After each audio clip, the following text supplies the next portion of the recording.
मुख्यमंत्री देवेंद्र फडणवीस बोलतात, थेट जाऊयात. हिंदवी स्वराज्याचे सरसंस्थापक छत्रपती शिवरायांना मानाचा मुजरा करतो. भारतीय राज्यघटनेचे शिल्पकार भारतरत्न डॉक्टर बाबासाहेब आंबेडकर यांना मानवंदना अर्पित करतो.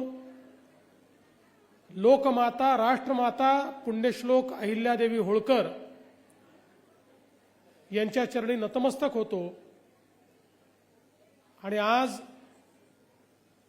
या अतिशय भावपूर्ण सोहळ्यामध्ये मंचावर उपस्थित असलेले आपल्या सर्वांचे लाडके अध्यक्ष श्री रवींद्र चव्हाणजी, आपले मुंबईचे अध्यक्ष आशिष शेलारजी, या ठिकाणी उपस्थित मेघनाताई बोर्डीकर, ज्या आपल्याला सतत प्रेरणा देतात अशा चित्राताई वाघ, कालिदासजी कोळंबकर, अमित साटम, प्रसाद लाड, तमिल सेल्वन, संजय उपाध्याय, विद्याताई ठाकूर, मंदाताई म्हात्रे, त्याचप्रमाणे या ठिकाणी उपस्थित माधवीताई नाईक, सुलभाताई गायकवाड, विक्रांत पाटील, संजय केणेकर, राजहंस सिंग, राजेशजी पांडे, मंचावरील सर्व मान्यवर आणि या सभागृहामध्ये खालपासनं वरपर्यंत बसलेल्या माझ्या अतिशय लाडक्या बहिणींनो, बघा, ज्या जमिनीवर बसल्या आहेत त्या सगळ्यात महत्वाच्या बहिणी, पण अर्थात ज्या खुर्च्यांवर बसल्या आहेत त्याही तितक्याच लाडक्या बहिणी. त्यांच्या डोक्यावर ज्या बसल्या आहेत त्याही लाडक्या बहिणी, आणि त्यांच्याही डोक्यावर बसल्या आहेत त्या हिमालयाच्या उंचीवर बसलेल्या माझ्या लाडक्या बहिणी. या सगळ्या लाडक्या बहिणींनो, आणि क्वचितच असं होतं की मला असं म्हणावं लागतं की मायनॉरिटीमध्ये असलेल्या माझ्या लाडक्या भावांनो, आजचा कार्यक्रम हा अतिशय सुंदर आणि अतिशय भावनिक अशा प्रकारचा कार्यक्रम आहे. आपल्या अध्यक्षांनी, चित्राताईंनी, सगळ्यांनी मिळून ठरवलं की आपला रक्षाबंधनाचा कार्यक्रम हा तर छोटा होतो, तो एखाद्या हॉलमध्ये आपण करतो, 2-3-4 हजार आपल्या भगिनी येतात, पण महाराष्ट्रातल्या भगिनींना जर त्यांच्या देवाभाऊपर्यंत त्यांचं प्रेम, त्यांची राखी पोचवायची असेल तर आपण व्यवस्था केली पाहिजे. आणि म्हणून संपूर्ण महाराष्ट्रभर रक्षाबंधनाचा हा कार्यक्रम एका आगळ्या वेगळ्या पद्धतीनं या ठिकाणी राबवण्यात आला. आणि आतापर्यंत 36,78,000 बहिणींची राखी ही माझ्यापर्यंत पोचलेली आहे. राखी पोचली आहे, काहींनी पत्राद्वारे आपल्या भावना देखील पोचवलेल्या आहेत. त्या तमाम बहिणींची राखी आणि त्यांचं प्रेम हे या ठिकाणी मी स्वीकारतो आणि जन्मभर या प्रेमातच मला राहायचं आहे. मला या प्रेमाचं उतराई कधीच व्हायचं नाही, हे देखील त्यांच्यापर्यंत पोचवायचा प्रयत्न करतो.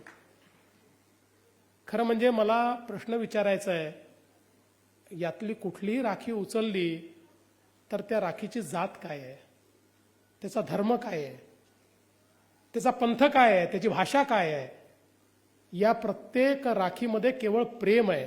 त्याची भाषा प्रेमाची आहे, त्याचा धर्म प्रेमाचा आहे, त्याची जात प्रेमाची आहे, त्याचा पंथ प्रेमाचा आहे, त्याच्यामध्ये निस्सीम प्रेम आहे, त्याच्यात निस्पृह प्रेम आहे, त्याच्यामध्ये निरपेक्ष प्रेम आहे.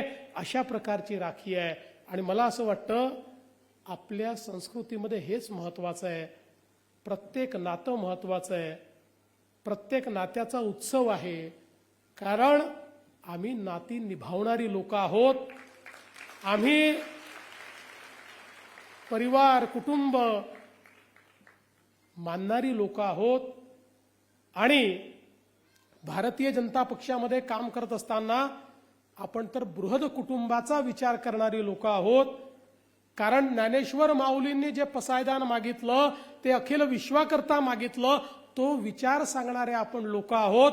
त्याच्यामुळे खऱ्या अर्थानं या ज्या सगळ्या राख्या आहेत त्याच नात्याचा भाव घेऊन या सगळ्या राख्या माझ्यापर्यंत पोचलेल्या आहेत. आणि मला विश्वास आहे की ज्याच्या पाठीमागे इतक्या बहिणींची प्रेम आणि माया आहे उसका कौन क्या बिगाड़ लेगा. त्यामुळे चित्रातही तुम्ही चिंता करू नका.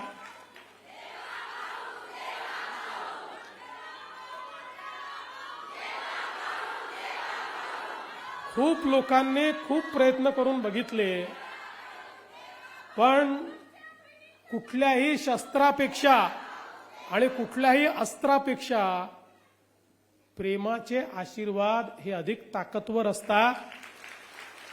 आणि म्हणूनच आज आपल्या सगळ्यांच्या आशीर्वादाने पुन्हा एकदा महाराष्ट्रामध्ये आपली सेवा करण्याकरता मुख्यमंत्री पदाची जागा मला मिळाली. याचे शिल्पकार या आमच्या सगळ्या लाडक्या बहिणी आहेत. हे जर मी म्हटलं तर ते चुकीचं होणार नाही. खरं तर आज आपण पाहतो आपल्या देशामध्ये देशाचे प्रधानमंत्री माननीय नरेंद्र मोदीजींनी आपल्या देशाच्या विकासाचं जे स्वप्न बघितलं त्या स्वप्नामध्ये त्यांनी एकच गोष्ट आपल्या सगळ्यांना सांगितली की हे विकासाचं स्वप्न पूर्ण करायचं असेल तर लोकसंख्येचा 50% हिस्सा जोपर्यंत या स्वप्नाचा भाग होत नाही तोपर्यंत हे स्वप्न पूर्ण होऊ शकत नाही. आणि म्हणून महिला लक्षित योजनांच्या माध्यमातून विकास हा मोदीजींनी सुरू केला. महिला केंद्रित विकास हे मॉडेल या देशामध्ये मोदीजींनी सुरू केलं. आणि बेटी बचाव बेटी पढाव पासनं हा प्रवास जो सुरू झाला तो आता लखपती दीदीपर्यंत पोहोचलेला आहे. आणि आपल्या पायावर उभ्या राहणाऱ्या आमच्या भगिनी आपल्याला पाहायला मिळत आहेत. आपल्याला किती या ठिकाणी अभिमान वाटला ज्यावेळी ऑपरेशन सिंदूर सुरू असताना पाकिस्तानला आम्ही कशा प्रकारे धूळ चारतोय हे सांगणाऱ्या आमच्या 2 भगिनी या आर्म फोर्सेसच्या माध्यमातून टीव्हीवर यायच्या आणि ज्या प्रकारे आपल्या सैन्याचा पराक्रम आणि भारताची दैदिप्यमान कामगिरी आमच्या पुढे मांडायच्या, त्यावेळी आपल्या सर्वांच्या लक्षात यायचं हा नवा भारत आहे, हा मोदीजींनी तयार केलेला भारत आहे की ज्या भारतामध्ये आता आमची भगिनी ही घरात बसणार नाहीये तर आमची भगिनी ही समान भागीदारीनं या देशाच्या विकासामध्ये आता सहभागी होणार आहे. आणि खरोखर आपण जर बघितलं तर आता तर 2029 साली आपल्याला माहिती आहे मोदीजींनी देशाच्या संसदेमध्ये आणि विधानसभेमध्येही आमच्या भगिनींना भागीदारी दिलेली आहे. त्यामुळे आशिषजी रवीजी आता आपण कितीही रोखण्याचा प्रयत्न केला तरी या थांबणार नाहीत. अर्थात आपण रोखण्याचा प्रयत्नही करणार नाही, पण आता आमच्या नारी शक्तीला या देशात कोणी थांबवू शकत नाही. आणि जर नारी शक्तीच थांबली नाही तर या देशालाही कोणी थांबवू शकत नाही. आता हा देश विकसित भारताकडे ही जी वाटचाल आहे, कारण मी नेहमी सांगतो आणि मोदीजी नेहमी सांगतात की जगाच्या पाठीवर ज्या देशांनी विकास केला त्या देशांच्या विकासाची वाट जर आपण बघितली, मग अमेरिका असेल, युरोप असेल, जपान असेल, कोरिया असेल, चीन असेल, अशी जी सगळी विकासाची वाटचाल आपल्याला पाहायला मिळते, या प्रत्येक देशाला हे लक्षात आलं की त्यांच्या लोकसंख्येतला 50% जो हिस्सा आहे, ज्या आमच्या महिला आहेत, यांना मानव संसाधनामध्ये परिवर्तित करून देशाच्या मुख्यधारेमध्ये आणि अर्थव्यवस्थेमध्ये आणलं तर आपल्या विकासाची गती दुपटीने वाढेल. आणि जेव्हा त्यांनी ते केलं त्यावेळी ते विकसित अर्थव्यवस्थेकडे गेले आणि ते देश खऱ्या अर्थानं त्या ठिकाणी मोठ्या प्रमाणात विकसित झाले. आता तीच वाटचाल भारताची सुरू झालेली आहे आणि पुढच्या 20 वर्षामध्ये भारत जगातली पहिली किंवा दुसरी सगळ्यात मोठी अर्थव्यवस्था बनणार आणि त्या संपूर्ण वाटचालीमध्ये तुमची सर्वांची भागीदारी ही अत्यंत महत्त्वाची असणार आहे. आणि म्हणून महाराष्ट्रामध्ये देखील आपला प्रयत्न हाच आहे. आज लाडक्या बहिणीसारखी योजना आपण सुरू केली. आमच्या महिला किती कल्पक असतात. 1500 रुपये आपण लाडक्या बहिणीचे दिले तर नागपूरमध्ये काही महिला एकत्रित आल्या आणि त्यांनी स्मॉल फायनान्स सोसायटी त्याच्यातनं काढली. या 1500 रुपयाची बचत केली आणि त्यातनं स्मॉल फायनान्स सोसायटी काढली आणि त्यातनं आपल्याच सभासद महिलांना कर्ज देणं सुरू केलं आणि त्यातनं त्यांना आपल्या पायावर उभं करणं सुरू केलं. आता तेच मॉडेल संपूर्ण महाराष्ट्रात आपण तयार करतो आहोत आणि केवळ 1500 रुपयापुरतं भगिनींना ठेवायचं नाहीये, तर त्यातनं भगिनींना आपल्या पायावर उभं करण्याचं काम आपल्याला करायचं आहे. आणि मला आनंद आहे की मोदीजींनी ज्यावेळी लखपती दीदीचा कार्यक्रम हा अनाऊन्स केला, अनेकांना प्रश्न पडला लखपती दीदी म्हणजे नेमकं काय.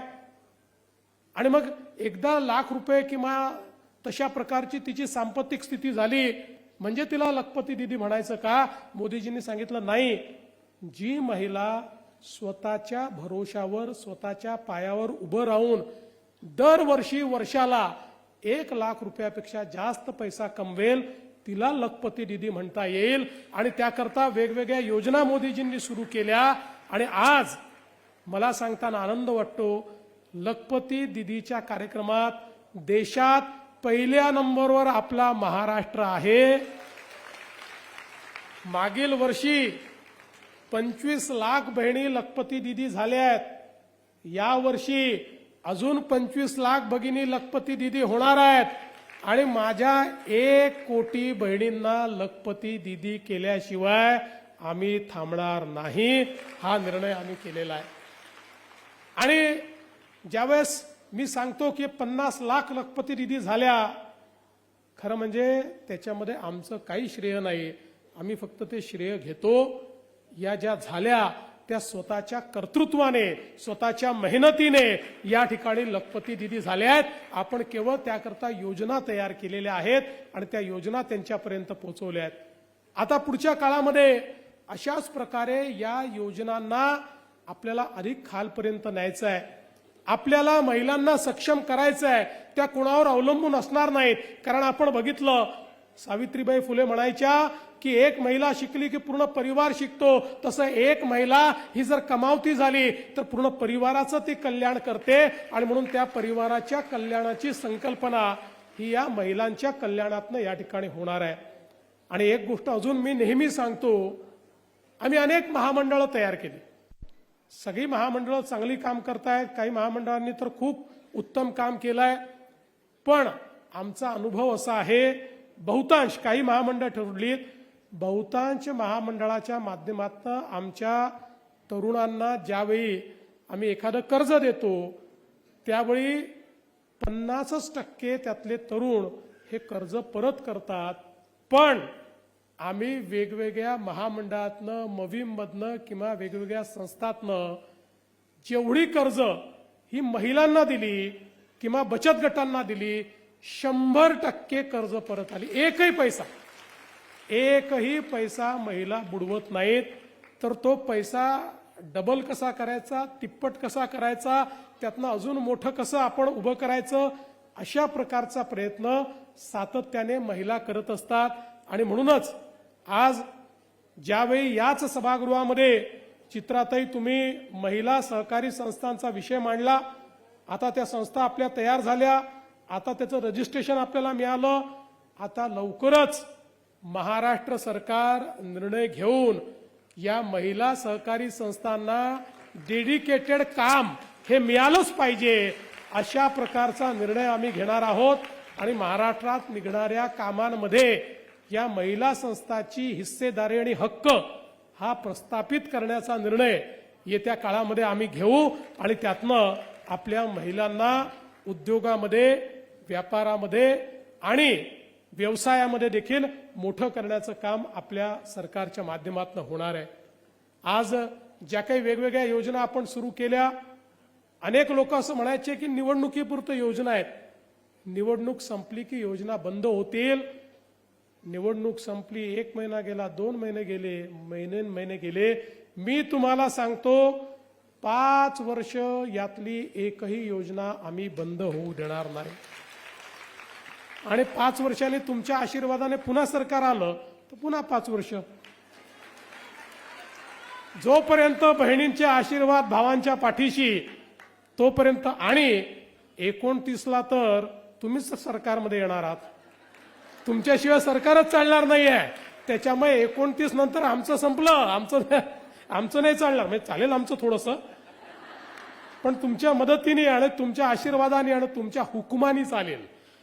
म्हणजे आतापर्यंत तुम्ही घरच्या गृहमंत्री म्हणून त्या ठिकाणी हुकूम चालवत होत्या. 29 नंतर मोदीजींनी तुम्हाला राज्याच्या मंत्री म्हणून हुकूम चालवण्याची संधी ही त्या ठिकाणी दिलेली आहे. पण मला या गोष्टीचा आनंद आहे की यामुळे निश्चितपणे एक राज्यामध्ये गुणात्मक परिवर्तन होणार आहे. मी आज या निमित्ताने तुम्हाला एवढंच सांगतो की आज एवढं भरभरून तुम्ही सगळ्यांनी दिलं. तुमच्या आशीर्वादामुळे आज आपल्याला अभूतपूर्व असं यश मिळालं. तुम्ही या यशाने आनंदी आहात. पण काही लोकांचं अजूनही त्या ठिकाणी समाधान झालेलं नाही. अजून ते तोंडावर पडले, थोबाडावर पडले, मातीत मिळाले तरी देखील सुधारायला तयार नाहीत. रोज म्हणतात वोट चोरी, वोट चोरी, वोट चोरी. यांचं डोकं चोरी झालेलं आहे, त्यातला दिमाग चोरी झालेला आहे. माझी विनंती आहे माझ्या सगळ्या लाडक्या बहिणींना, 25% यांच्याही करता आशीर्वाद मागा की यांना सुबुद्धी येवो, यांच्या डोक्यामध्ये थोडी अक्कल येवो. कारण खऱ्या अर्थानं आमच्या लाडक्या बहिणींच्या मताला हे जर चोरी म्हणत असतील तर यांच्यापेक्षा मोठे चोर कोण आहेत? कोणीच नाही आहे. आणि म्हणून त्याची चिंता करण्याचं कारण नाही आहे. आता हे कालपर्यंत परदेशात जाऊन भारताची बदनामी करत होते, आता बिहारमध्ये जाऊन महाराष्ट्राची बदनामी करतायत. पण न यांना परदेशात कोणी विचारलं, न यांना बिहारमध्ये कोणी विचारणार आहे. जी परिस्थिती यांची महाराष्ट्रात झाली तीच परिस्थिती यांची बिहारमध्ये देखील होणार आहे. कारण मोदीजींसारखा नेता जो देशाचा विचार करतो, जो आत्मनिर्भर भारताचा विचार करतो, त्याच्या पाठीशी संपूर्ण देशातली मातृशक्ती ही उभी आहे. आणि तुम्ही कुठली निवडणूक बघा, मोदीजी आल्यापासनं 2014 पासनं जेवढ्या निवडणुका भाजप जिंकला, या प्रत्येक निवडणुकीचं जेव्हा विश्लेषण होतं त्यावेळी विश्लेषक सांगतात की मोदीजी का जिंकले, तर मोदीजींना पुरुषांपेक्षा 5% मतं महिलांनी जास्त दिले. प्रत्येक निवडणुकीचं विश्लेषण असतं. कारण महिलांना हे माहिती आहे की खऱ्या अर्थानं आपल्या येणाऱ्या पिढ्यांचं कल्याण जर कोणी करणार आहे तर ते मोदीजीच या ठिकाणी करणार आहे. आणि म्हणून माझ्या बहिणींनो, मी तुम्हाला एवढंच सांगतो की आम्ही तुमचे भाऊ नेहमी असंच काम करू की तुमची मान ही अभिमानाने उंच ठरेल. कदाचित या सगळ्या प्रक्रियेमध्ये काळ लागेल, काही कष्ट सहन करावे लागतील, पण लक्षात ठेवा, कधी स्वतःच्या स्वार्थाकरता काम करणार नाही. काम करू तर समाजाच्या स्वार्थाकरता काम करू, महाराष्ट्राच्या स्वार्थाकरता काम करू. महाराष्ट्रातल्या शेवटच्या माणसाच्या स्वार्थाचा विचार करूनच या ठिकाणी आम्ही काम करू. तर दादरमध्ये भाजपातर्फे राखी प्रदान कार्यक्रमाचं आयोजन करण्यात आलं होतं. यावेळी मुख्यमंत्री देवेंद्र फडणवीस यांनी त्यांच्या लाडक्या बहिणींना संबोधलं आहे. लाखो बहिणींच्या राख्या माझ्यापर्यंत पोहोचल्या असल्याचं त्यांनी म्हटलंय. लोकशाही मराठी ऐका, पहा, जागरूक रहा.